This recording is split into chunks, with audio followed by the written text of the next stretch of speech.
गुरुर्ब्रह्मा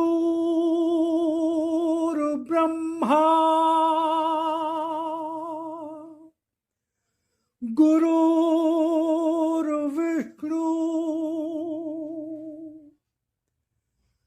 गुरुर्देवो महेश्वरा गुरुर्साक्षात् परब्रह्म तस्मै श्री गुरुवे नमः।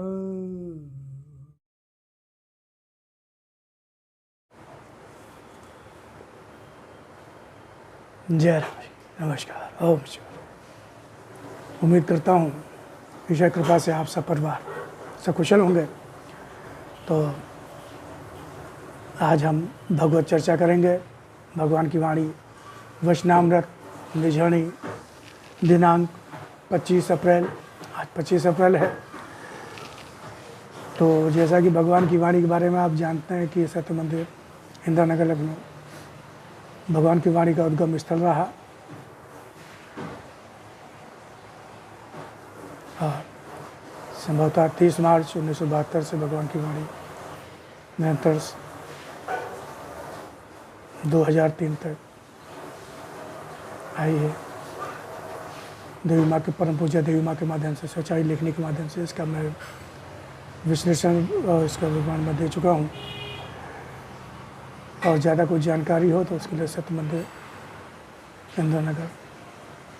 तो आज मैं जो भगवान ने अपनी वाणी में कहा वचनामृत निझणी 25 अप्रैल, अहंकार और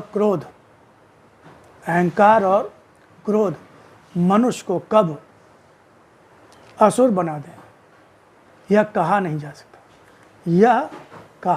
सकता।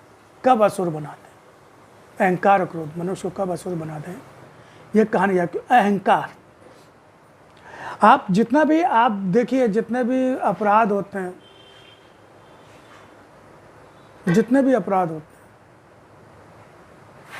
बड़े बड़े जो अपराधी, उसके पीछे उनका अहंकार और उनका अहंकार, अहंता और ममता। अहंता और ममता, मैं भी कुछ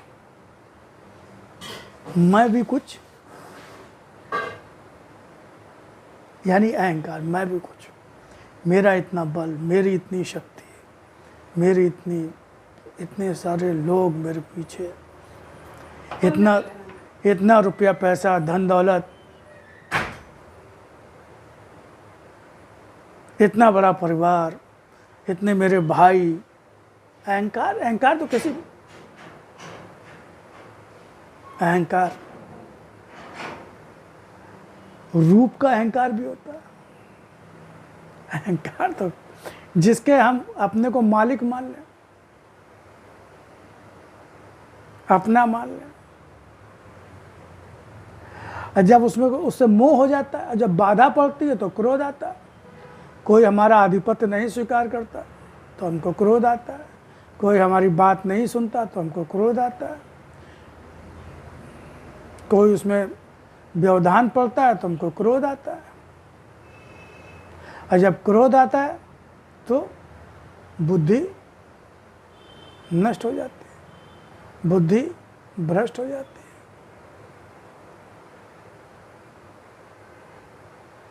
उल्टा सीधा बोलना, बातों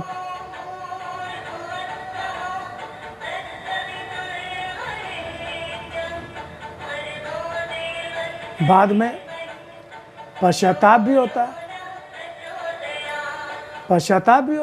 कि अरे हमने पता नहीं क्या क्या कह दिया, पता नहीं क्या क्या बोल दिया। उस समय हम बहुत क्रोध में थे। और तो क्रोध जिस पर हमारा कंट्रोल ना हो, जिस पर हमारा नियंत्रण ना हो, देखिए, भगवान ने जो भी वृत्तियां दी, क्रोध भी एक वृत्ति है, लेकिन कोई भी वृत्ति भगवान ने निरर्थक नहीं दी है, लेकिन उसका सदुपयोग, क्रोध सही समय पर और सही जगह पर और सही मात्रा में,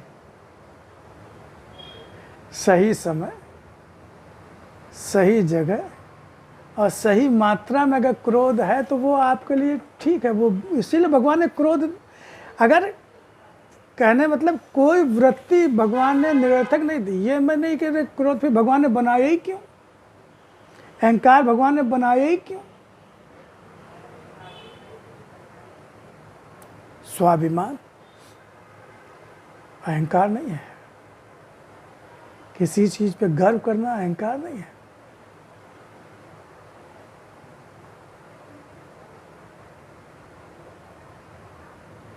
आत्मा का स्वाभिमान होना चाहिए, लेकिन अहंकार नहीं हो सकता। आत्माभिमान होना चाहिए, अहंकार नहीं होना चाहिए। आत्मा के सम्मान की रक्षा करना तो हमारा धर्म है,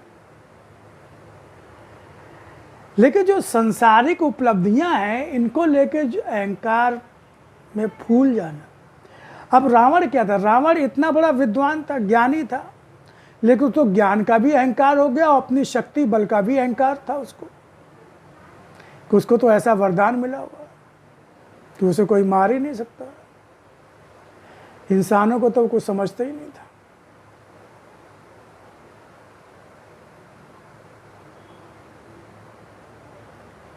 इसलिए वरदान उसने ये मांगे ही नहीं कि हमें कोई नर या पशु पक्षी हमें मार पाए।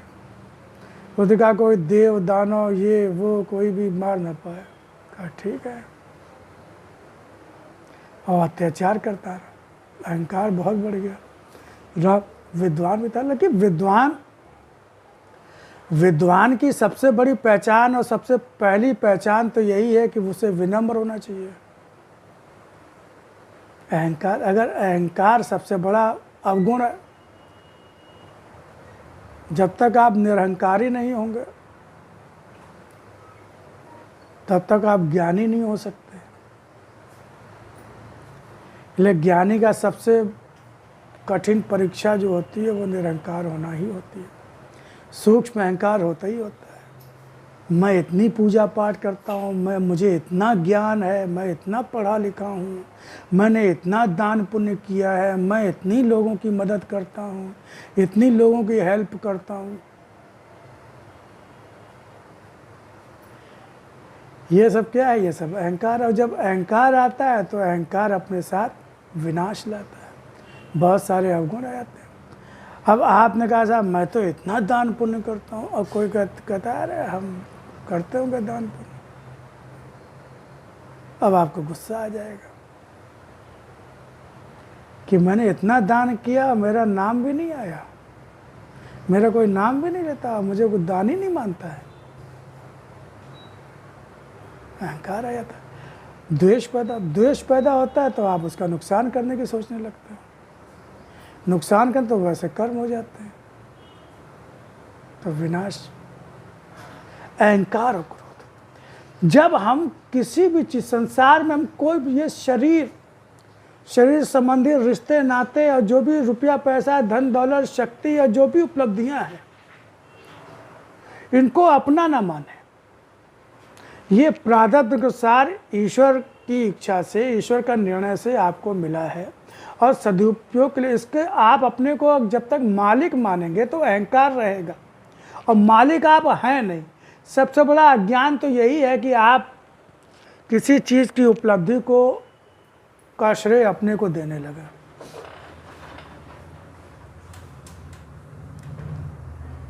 जब आप अपने को किसी भी उपलब्धि का श्रेय देने लगते हैं तो अहंकार आता है, और जब उससे फिर मोह होने लगता है। मोह होता है तो जब उस पर कोई प्रहार करता है या उस पर कोई चोट करता है या उससे कोई छीनता है या कोई, तो फिर हमको गुस्सा आने लगता है, क्रोध या दुख होने लगता है, क्रोध। तो फिर ज्ञान कहाँ रहा वो? अहंता और ममता। अहंता और ममता। अहंता मतलब अपने को उसका मालिक मानना और उसको अपना मानना, मेरी। ममता हो जाए, मोह हो जाए, मोह। तो इसी चीज, क्योंकि आदमी जब प्राणी जब संसार में आता है तो खाली हाथ आता है, बोल भी नहीं सकता, अपने आप न उठ बैठ सकता है, करवट भी उसको दिलवानी पड़ती है। तो शरीर भी माँ के गर्भ में उसको प्राप्त होता है, यानी प्राप्त हुआ, उसको मिला, वो लेके नहीं आया, उसको प्राप्त हुआ। सब कुछ उससे फिर संसार में मिलता है, पत्नी पुत्र परिवार पद प्रतिष्ठा मान सम्मान यश शोहरत, जो भी कुछ सब कुछ मिलता है, उसे मिलता है। और जब जाता है तो खाली हाथ जाता है, अपने कर्म लेके जाता है, खाली जो उसने कर्म किए पूरी जिंदगी सूक्ष्म रूप में वो कर्म लेके जाता है। शरीर भी यहीं छोड़ देता है, रिश्ते नाते संबंध सारे कुछ यहीं छूट जाते हैं, रह जाते हैं तो उसके कर्म। तो कैसा अहंकार, क्या चीज अपनी है, काहे का मोह? मोह करने से कोई चीज रुक जाएगी क्या? कौन चाहता है कि हमारे माँ बाप चले जाए, हमारी पत्नी, हमारे पति, हमारे बच्चे भाई दुनिया से चले जाए? कोई चाहता है क्या? लेकिन कोई रोक पाया क्या? चाहे कितनी भी कुछ भी हो आपके पास, कितने भी शक्तिशाली हो, कितनी भी बड़ी सेना हो, कितने बड़े आप बड़े महाराजा हो, राजा हो, रुपया पैसा धन दौलत हो, सब कुछ हो, और चाहे जितने बड़े आप भक्त हो, चाहे जितने बड़े आप ज्ञानी हो, कोई आज तक ना तो रुका और ना कोई किसी को रोक पाया। स्थिति परिस्थितियों तक को तो हम रोक नहीं पाते। कौन चाहता सुख आए चला जाए, कौन चाहता दुख आए, कौन चाहता परिस्थितियाँ अच्छी परिस्थितियाँ बदल जाएं।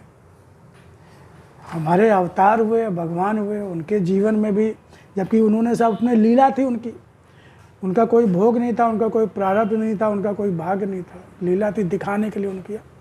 तो उन्होंने दिखा कि हमारे उनके जीवन में भी परिस्थितियाँ अनुकूल प्रतिकूल सब आई। क्या उन्होंने रोकने की कोशिश की? क्या रोका उन्होंने?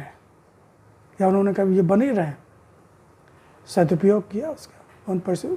तो अहंकार और क्रोध पे हमें नियंत्रण रखना है। ज्ञान यही गीता का, भगवान की वाणी है, रामायण है, रामचरितमानस है, पढ़ने का यही उद्देश्य होता है। लेकिन हम खाली कर्मकांड करते हैं, खाली जो फॉर्मेलिटी करते हैं और रट लेते हैं, और फिर जगह जगह उसका बखान करते हैं और तालियां बजती हैं, बड़ी प्रशंसा होती है, बहुत ज्ञानी आदमी है, बहुत विद्वान आदमी है। देखो पूरी रामचरितमानस कंठस्थ है, देखो हनुमान चालीसा कंठस्थ है, देखो गीता में कहीं से उनसे पूछ लो बता दें। और वो प्रशंसा सुन के हमें अहंकार आ जाता है, अहंकारी हो जाते हैं, लोगों का अपमान कर देते हैं, लोगों को छोटा समझने लगते हैं। अब कोई अगर हमारे विरुद्ध बोलता है तो हमको क्रोध है, हमें उसने ऐसा कैसे कह दिया, हमने इतने लोग हमारी तारीफ करते हैं और ये सम्मान मिला, मान सम्मान मिला, एक बड़ी पदवी मिली, एक आदमी उसने हमको ऐसा कह दिया। क्रोध आ गया, क्रोध में आपने उल्टा सीधा बोल दिया, कुछ कर दिया। ज्ञानी है तो मोह कैसा? अगर आप ज्ञानी, अब मोह अगर, तो ये कहने मतलब ये है कि जो अगर आप भक्ति करना चाहते हैं, आप भक्त बनना चाहते हैं, अगर आप आनंद पूर्ण जीवन जीना चाहते हैं, तो आपको अहंकार और क्रोध पर नियंत्रण करना होगा। तो उसकी जड़ क्या है? अहंता और ममता। जब किसी चीज़ को हम अपना मान लेते हैं, अपने को उसका मालिक मान लेते हैं, अपना गुण मान लेते हैं, अपनी योग्यता मान लेते हैं, अपनी काबिलियत मान लेते हैं। कोई कहेगा आप तो बड़े विनम्र हैं, अब उसी में खुश हो गए, ठीक है, खुश हो गए, कह दिया खुश हो गए, उसमें बुराई नहीं है। लेकिन अब उस विनम्रता का अहंकार आपको हो जाए कि हम तो बड़े विनम्र हैं, तो वो गुण कहाँ से? वो तो ज्ञान, आपने ज्ञान प्राप्त किया तो ज्ञान का परिणाम है कि विनम्र, तो वो तो उसका शरीर भी भगवान को, सब भगवान का वो दे रहे हैं, तो ठीक है। किसी भी अपने गुण का अहंकार नहीं होना चाहिए।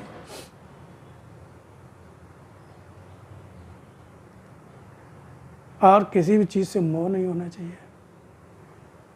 मान सम्मान मिल जाता है तो अब ये तो मान सम्मान बना रहे, मान सम्मान हमसे जाए नहीं। और जब कोई इस पर प्रहार करता है, कुछ विपरीत बोल देता है, जिसको लगता है कि आपका यश कम हुआ, तो आपको गुस्सा आ जाता है, क्रोध आ जाता है, फिर आप उसको जो है बदला लेने की सोचते हैं, तो कर्म बिगड़ने लगते हैं, तो उसका फल परिणाम आपका विनाश शुरू हो जाता है।